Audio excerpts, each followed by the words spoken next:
would believe that our wish today is to take the vibration of that song, the angels singing, and let it fill us and let that be our blessing to the world.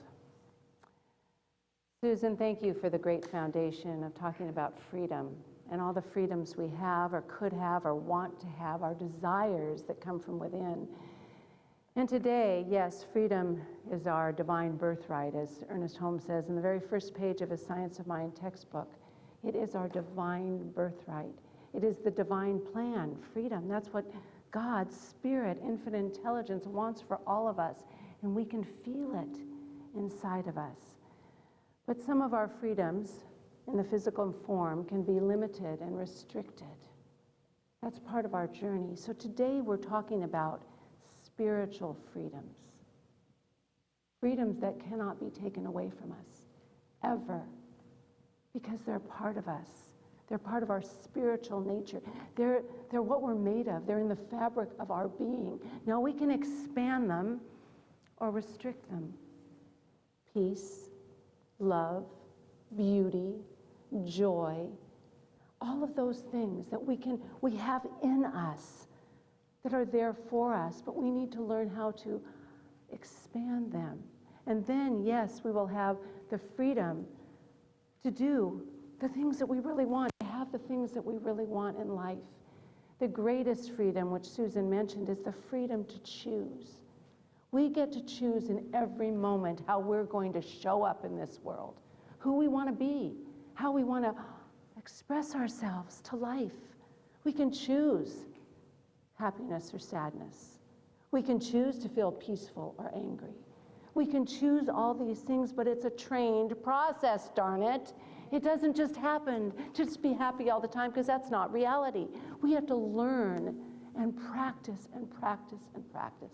When Jesus, in one of his early sermons, early in his ministry, he gave the Sermon on the Mount to crowds of people, where he shared the Beatitudes and things to know for living, the process of living. And he said, "Blessed are the peacemakers, for they are the children of God." What did he mean by that? Should we go around solving conflicts for everybody, going around taking care of things, getting our nose in everybody else's problems? Oh, that's so easy to do. No, let's not do that. The peacemakers, he said, are those that are so connected with their own spiritual nature, that have found that peace that can't be disturbed no matter what's going on. That's what Jesus was talking about. That's why he called them the children of God, because I said peace is our spiritual attribute, our godly nature. So that's what we can bring to the world, but it takes work to connect, because this world offers many kinds of lessons, right? We get lessons in all different packages, and we have to learn how to handle them and what we're going to do with them to really be living in that song of peace and being free to choose how we're going to show up and be that beneficial presence in the world and appreciate our life as it is in all of its beauty and disaster. Who right now, just today, is feeling a little out of harmony with anyone, anything in particular, your life situation, a little out of harmony? Maybe you have a little resentments moving around, a few resentments moving around in your thoughts and in your mind. Or you could have a little bit of that jealousy and envy for the things you see on Facebook and all the social media that you're not getting to do. Right? Do you feel any of that ever? Oh, come on. We all do. We all do. We feel the discomfort, the worry, the frustration, the fear. It's just part of the human package. We feel it, but we have to learn how to work with it. We know that everything in life is a teacher, and we're always a student or the teacher or both at the same time. We have to learn how to work with those things, because peace and confusion, any of those things I mentioned, all of those problems that disturb us, cannot exist in the same mind or the same heart. Mental equivalence, we know the cause and effect universe, we know about that. We can't have confusion and disturbance and doubt and unhappiness in our mind and expect to feel peaceful. It doesn't work. We have to work at the things that make us feel peaceful, and it's through spiritual practice. Let me read to you what Ernest Holmes says about peace. He says, God is peace. Well, we know that. God's all those spiritual attributes we talked about. You know, in his definitions in the back of his textbook, Ernest Holmes says, peace is the inner calm. But it doesn't just mean the temporary inner calm we get from getting what we want or having a beautiful experience. An inner calm that is so complete, it cannot be disturbed by anything. And I believe that that's what we all strive for. He went on to say, this peace, which is God, belongs to each of us and is part of our spiritual nature. This divine peace expands from within us. This peace has always been within us, even in the horrible times when we can't even grasp at peace, when things are too tough for us. We've all been there. Those tough times, it doesn't matter. The peace is always there. It never goes out. It's there for us. It stands at the doorway of our consciousness and waits our acceptance of us. It's waiting to be expressed in everything we do. That's the ultimate. It's waiting to be expressed in all that we do. So when Jesus was talking about the peacemakers, Emmett Fox, which he's a renowned New Thought spiritual leader in the 20th century, had a huge divine science church in New York. He talks about that, and he said these peacemakers are the ones that have so aligned their thoughts with God, with goodness, with peace, that they don't need to solve conflicts within themselves or others, that whenever they light up, show up, it is the vibration of who they are that can melt the troubles away, that can be lifted to a greater understanding. And that's what we're talking about. We need to find a practice, and that's going to be my challenge for us today, a practice that can take us from the place of the times, just like I said, out of harmony. Yes, and there were a lot of people going, yeah, right now. We need to find what we can do in those times, because they hit a lot, especially in this transitional time when we've been experiencing something, as Kirk mentioned this morning, that we haven't done, to be confined and in fear of what's going on in the world and in our lives and in our immediate families, to now we get to show up in a different way, but we don't really know who we are. We're not the same person, which we shouldn't be, because we're evolving all the time. But there's that concern and question mark. So we need to find the practice that can connect us with that place, that's that inner light, that inner knowing. We call it the divine urge to evolve and grow, that part of us that never forgets and always knows. Now, we can read books, which is good. We can talk about possibilities, good. We can make resolutions, great. That'll get us to the doorway of our consciousness. But we need a spiritual practice that's going to break us through so we can embody all the things I talked about, the peace, the truth, the love, the beauty, the understanding, the forgiveness that will take us to that ultimate place of peace. That song of peace. We said the song because it's the lightness that can hold the minor and the major and the whatever musical things there are, all those things that don't think like they should sound good together, but they do when you put them all together. We need to be able to hold that within ourselves. So what is it for you? What is it for you that can bring you to that place that can lift you beyond the troubles and the difficulties?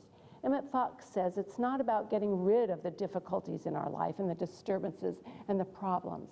It's about finding our own method, our own practice that can lift us above them, so we can take from them the learning and the understanding and become a more inclusive being, a more understanding person. How do we do that? I want you to think of your own. Is it prayer?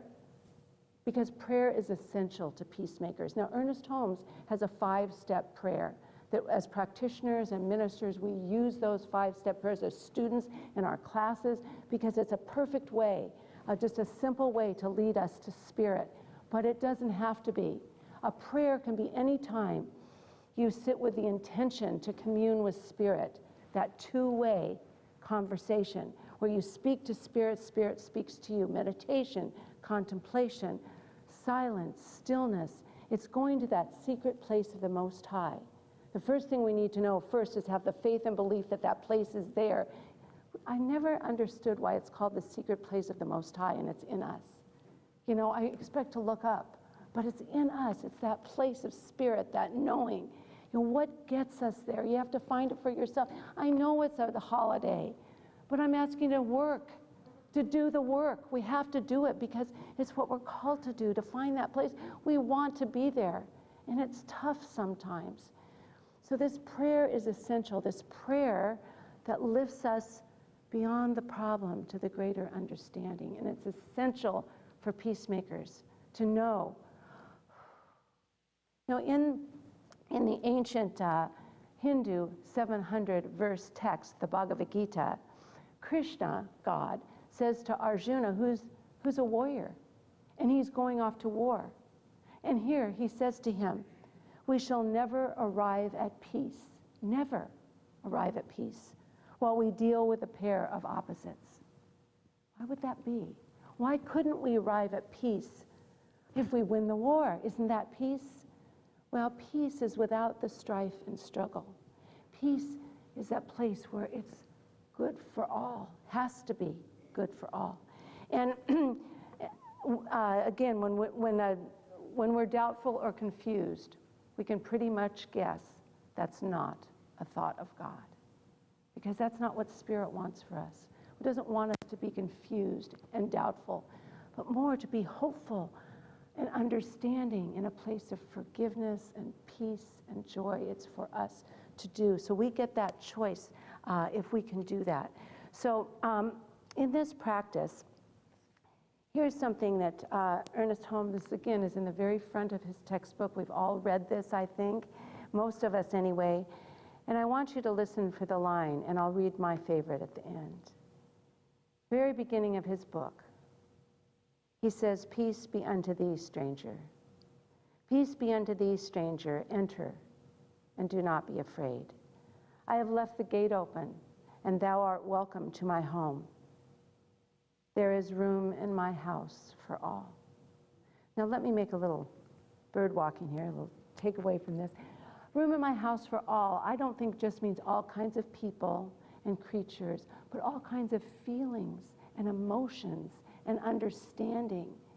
In this house we talk about as the house of spirit. It doesn't mean, oh, I'm to be peaceful and happy and joyful all the time, no matter what. It means we just understand. There's a greater understanding that the world works in mysterious ways, and we don't put a period where God put a comma. Just wait. Be a little more peaceful and understanding. I have swept the hearth and lighted the fire. The room is warm and cheerful, and you will find comfort and rest within. The table is laid, and the fruits of life are spread before thee. The wine is here also. It sparkles in the light. I have set a chair for you where there are sunbeams that dance through the shade. Sit, rest, and refresh your soul. Eat of the fruit and drink the wine. All is yours, and you are welcome here. I think when we can really have this approach to life, I think my Sufi mystic from the 13th century, Rumi, could have written this. Ernest, did you know Rumi? Did you love him as much as me? I don't know, but it sounds like that. When we feel that, we'll be free then. We can hear the sounds of freedom when we can accept that life isn't always easy, but we're here to know a greater truth and to feel that in a wonderful way. I'm going to have us, my real hope for us today is that there's a little place in us that remembers to find the best method for us, unique individuals that we are. No one will be like this. We're individuals, we're perfect as we are and becoming more perfect all the time. But to find the best method to touch that song of peace within us when times are difficult. I've run off a little tiny quote for you that you can pick up on the way out. I would really like you all to pick it up and put it somewhere that you can read it every day and see if this little phrase leads you to a method or practice that can get you to that place of peace, no matter what's going on the outside. So here's this. I'm going to read it to you first. I want you to see how it feels, and then we're going to all read it together. I am one with God's peace. You could have a little barometer and see, where do I stand right now? Just awareness. There is no confusion in me. Oh, yes, there is. No, there's no confusion in me when I touch that place within me. At the center of my being, there is peace. There is nothing to be afraid of. At the center of my being, peace forever resides. I have no fear. All is well. I want to read that together. Now, if there's a part of it you don't like, read it anyway. That's what spiritual practice is. We've got to not like this stuff and do it anyway, because that's what's going to grow us and expand us to a greater understanding. All right, together. I am one with God's peace. There is no confusion in me. At the center of my being, there is a peace. There is nothing to be afraid of. At the center of my being, peace forever resides. I have no fear. All is well. All is well. If God is peace, as we started out with saying, that's Ernest Holmes' definition, that God is peace, then what should we be if we're living our best selves? Peaceful. Absolutely. If God is peace, we should be peaceful, accepting that we are unique individuals. We won't think like everyone, thank goodness. We won't look like everyone, thank goodness. We are here to be different, creative, but we are here to express ourselves, to be that unique possibility of life. And peace, if we really understand it, is power. Sometimes people think peace is mamby-pamby. Oh, peace. The most powerful we can be is when we stand in a place of peace with ourselves, with our surroundings, with people around us. That's when we are the most powerful. And Jean Houston taught a lot about peace, and she would always say, you know, besides peace being a beautiful thing, it's so sexy. I didn't quite get that one yet, but I'm working on it. Anyway, so peace, and if we really want to live in a world where we can all work together, understand each other, not have to be the same, we have to understand that it's in our unity when we really can understand the bonds of peace and be together and listen and understand. Even if things are different, we can listen, we can understand. That's how we hold peace together. Those are the bonds of peace. Those are the strings of peace. So my favorite line in Peace Be Unto Thee, Stranger, is there's room in my house for all. There's room in my house for all. I do believe that if we can hold that in our hearts and work towards that, remember we're a work in progress. We're bringing our divinity and our humanity together. We're not there yet. We're just learning, but we're doing our work. If we can say there's room in my house for all, we cannot throw away the parts of ourselves that are less developed, that are still immature, that haven't gotten to that place of awareness yet. We can still love that part of us. And when we do that, we can love that in each other. So how many of you want to be free? Yes! So let's get our choir up here, and let's get Kirk back up here, and let's really set that intention. Let's say together, I want to be free. I want to be free. I am free. I choose freedom. I live it. I open my heart and mind to the presence of love. You got it. So